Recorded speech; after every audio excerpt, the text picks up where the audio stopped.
Welcome back students in Chandramani IAS Academy. Today we are going to start the very known chapter of class 8 NCERT, which is understanding secularism. First of all, we will deal with the important words of this chapter. So let's begin. The very first word is secularism. What do we mean by secularism? तो secularism क्या है? तो ये तो हमें पता है कि secularism क्या है, कि जैसे हम हर रिलीजन को इक्वली ट्रीट कर रहे हैं। बाकी हम लोग इसके रूट वर्ड में जाते हैं तो सेकुलरिज्म यहाँ पे क्या लिखा हुआ है कि it states the separation of the state from the religious institutions. ये क्या बताता है कि it states the separation of the state from religious institutions. यहाँ पे दो वर्ड यूज़ हुआ है, आप लोग गौर कीजिएगा। वो वर्ड है, एक वर्ड है स्टेट और दूसरा है रिलीजियस इंस्टीट्यूशंस। ये क्या है कि रिलीजियस इंस्टीट्यूशंस है, स्टेट को बिल्कुल ही सेपरेट कर दिया गया है। इसका मतलब कि कोई भी जो स्टेट का मैटर होगा उससे रिलीजियस मैटर को मतलब एक साथ कोऑर्डिनेट नहीं किया जाएगा। In simple words we can say that it states the separation of the state from religious institutions. The second word is coercion. तो what do we mean by coercion? It states to force something to do someone. इसका मतलब कि हम किसी को भी कुछ force कर रहे हैं कुछ करने के लिए, वो अपने इच्छा से नहीं कर रहा है, हम उसे फोर्स कर रहे हैं वो काम करने के लिए। उसके बाद वर्ड है सेकुलर स्टेट, या what do we mean by secular state? तो when a state does not have any official religion, जब कोई राज हुआ कुछ हुआ जिसके पास एक ऑफिशियल रिलीजन नहीं है, कि नहीं यहीं का ये रिलीजन यहाँ पे ऐसे हिंदुत्व को ही बढ़ाना है, यहाँ पे मुसलमान को ही बढ़ाना है, वैसा कुछ नहीं है। वहाँ कोई भी रिलीजन को अडॉप्ट किया जा सकता है, कोई भी रिलीजन वहाँ रह सकता है। उसके बाद है नंबर 4 फ्रीडम टू इंटरप्रेट। भाई ये क्या होता है? तो the independence that all person shall have to understand things in their own way. तो ये है कि the independence that all person shall have, तो जो स्वतंत्रता है वो सारे लोगों के पास है, जो कि किसी भी चीज़ को समझने के लिए काफ़ी आसान तरीके से हो सकता है। फिर पांचवा पॉइंट है कि इंटरवीनी। तो it refers to the state's effort to influence a particular matter in accordance with the principle of the constitution. तो ये रिफर करता है स्टेट को कि जैसे कोई भी स्टेट जो है वो कैसे किसी राज्य के मैटर को कैसे उन लोगों को ये कन्विंस करती है, इन्फ्लुएंस करती है किसी भी मैटर को लेकर। So let's move toward the notes. So in history there are various examples of discrimination, exclusion and persecution on the grounds of religion. जैसा कि हम लोगों ने इतिहास में पढ़ा भी है कि काफ़ी डिस्क्रिमिनेशन हुआ था, काफ़ी भेदभाव हुआ था जाति को लेकर के, रिलीजन को लेकर के। उसके बाद है कि we have read about how Jews were persecuted by Hitler's in Germany and how several millions were killed. ये हम लोग ये भी जानते हैं कि जो ज्यूज लोग थे हिटलर के द्वारा कैसे मारे गए, कैसे बैडली ट्रीट किए गए। और उसके लेकिन आज के दिन में भी इजराइल का जो ज्यूस स्टेट है वो वहाँ के खुद के मुस्लिम को और क्रिश्चियन मैनिटीज़ को काफ़ी बुरी तरह से डील करता है। यहाँ पे लिखा भी हुआ है कि today the Jews state of Israel treats its own Muslim and the Christian minorities quite badly. In Saudi Arabia non Muslim are not allowed to build a temple, church etcetera. यहाँ पे क्या कि in Saudi Arabia non Muslim are not allowed to build a temple, church etcetera. आज भी Saudi Arabia में जो मुस्लिम नहीं हैं उन्हें अलाउड नहीं है एक मंदिर, एक मस्जिद बनाने का। And nor can they gather in public places for prayer. और जहाँ तक कि वो एक प्रेयर में भी शामिल नहीं हो सकते हैं। In all of the above examples, member of one religious community either persecute or discriminate against member of other religious communities. यहाँ पे क्या लिखा हुआ है? जितने भी हम लोगों ने एग्जाम्पल्स को देखा, वो हिटलर का था, सऊदी अरेबिया का था, इजराइल का था। वहाँ पे क्या हो रहा है कि दूसरे जाति के लोग दूसरे को डोमिनेट कर रहे हैं, उन्हें नीचा दिखा रहे हैं। लेकिन these acts of discrimination take place more easily when one religion is given official recognition by the state and the expense of the other religion. यहाँ पे ये सब जातिवाद और कैसे बढ़ता है जब कोई स्टेट जो होता है वो स्पेशल परमिशन दे देता है, पावर्स दे देता है ऊंची जाति को, दूसरे जाति को, कि आप उसे डोमिनेट कर सकते हो, कुछ कर सकते हो। क्लियरली यहाँ पे लिखा हुआ है कि clearly no one would wish to be discriminated against because of the religion not dominated by another religion.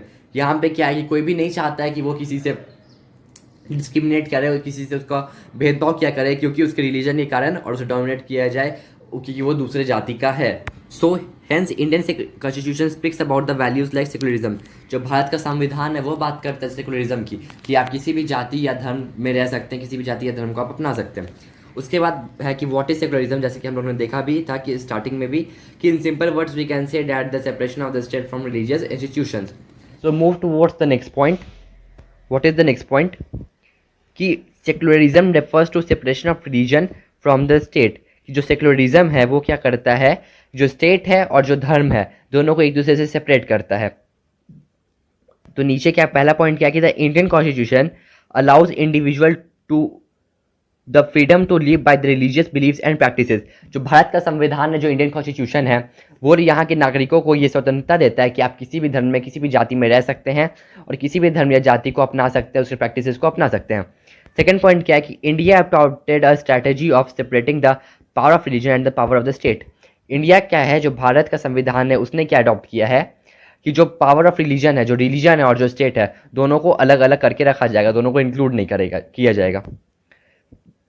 अब यहाँ पे एक पॉइंट आता है कि why is it important to separate religion from the state. कि जो रिलीजन है और जो स्टेट है उसको हम लोग सेपरेट क्यों करते हैं, क्यों इसका ज़रूरत है, क्यों क्या इसका ज़रूरत है, या फिर सेपरेट करते क्यों है, या क्वेश्चन राइज करता है। यही क्वेश्चन इंपॉर्टेंट भी है कि why is it important to separate religion from the state. तो इसका हम लोग आंसर देखते हैं। पहला पॉइंट क्या है कि for proper function of democracy. पहला क्या है कि जो डेमोक्रेसी है, जो लोकतंत्र है, अच्छे से चले, कोई इसमें भेदभाव नहीं हो धर्म या जाति के नाम पे। दूसरा पॉइंट क्या है कि it prohibits the domination of one religion over another. ये भी बहुत इंपॉर्टेंट पॉइंट है कि किसी भी धर्म या किसी भी जाति को किसी से बड़ा ना समझा जाए, उससे छोटा ना समझा जाए, किसी को ऊंच नीच का फर्क ना कहा जाए। उसके बाद का पॉइंट क्या है कि तीसरा पॉइंट क्या कहता है कि to protect the freedom of individuals to exit from their religion, embrace another religion और have the freedom to interpret religious teaching differently. ये पॉइंट क्या कहता है कि to protect the freedom of individuals to exit from the religion, embrace another religion. की जो individual हैं, जो नागरिक हैं, उन्हें ऐसा नहीं लगे कि मेरा धर्म छोटा है या मेरा धर्म बड़ा है, या फिर वो उस धर्म को क्विट कर दे, उसे छोड़ दे और दूसरे धर्म को अपना ले, या फिर उसके जो प्रैक्टिसेज हैं, उसके जो बिलीव हैं उसको भूल जाएं। Now let's move forward. यहाँ पे फिर पॉइंट क्या है कि व्हाट इज इंडियन सेकुलरिज्म। कि भाई इंडियन सेकुलरिज्म अब क्या होता है, तो वो हम लोग देख लेते हैं। The Indian constitution mandates that the Indian states be secular states. जो भारत का संविधान है वो क्या कहता है कि जो भारत के राज्य हैं वो एक सेकुलर स्टेट रहेगी, कि वहाँ पे किसी भी धर्म या जाति को बढ़ावा नहीं दिया जाएगा, मतलब किसी भी धर्म या जाति को किसी से बड़ा नहीं कहा जाएगा। उसके सेकंड पॉइंट क्या है कि one religious community does not dominate another in a secular state.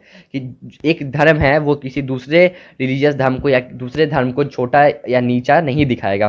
तीसरा पॉइंट क्या है कि in a secular state some members do not dominate other members of the same religious community. इस सेकुलर स्टेट में क्या होता है कि जो कुछ लोग होते हैं वो डोमिनेट या नीचा नहीं दिखाते हैं सेम रिलीजियस कम्युनिटी वाले लोगों को। उसके बाद का पॉइंट क्या है कि the state does not enforce any particular religion not take away the religious freedom of individuals. इसमें क्या कि किसी को वो फोर्स नहीं करती है, किसी पार्टिकुलर रिलीजन को आप लीजिए या फिर किसी भी धर्म को आप चूज़ कीजिए, वो स्टेट आपको फोर्स नहीं करती है।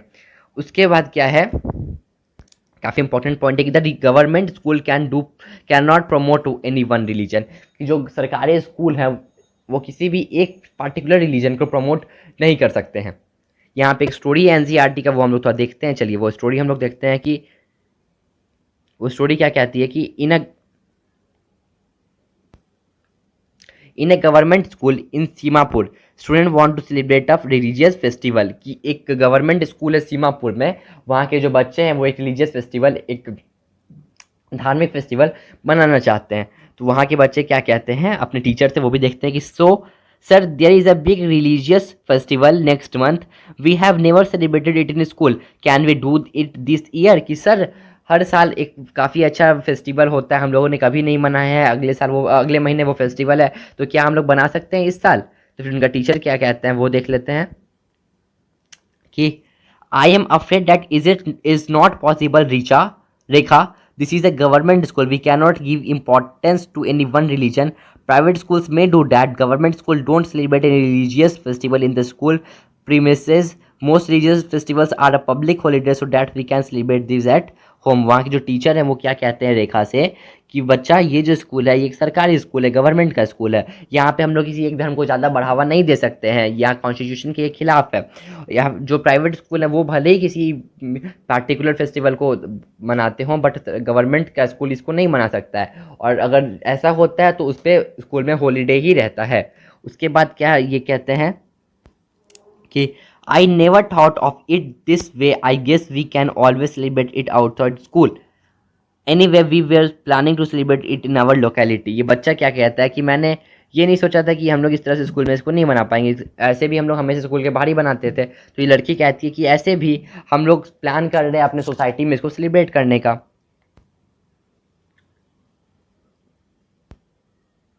यहाँ पे फिर एक पॉइंट है, ये हम लोग देखते हैं। In the above storyboard, the celebration of the religious festival within the school would have been a violation of the government policy of treating all religions equally. Government school cannot promote any one particular religion either in their morning prayers or through religious celebrations.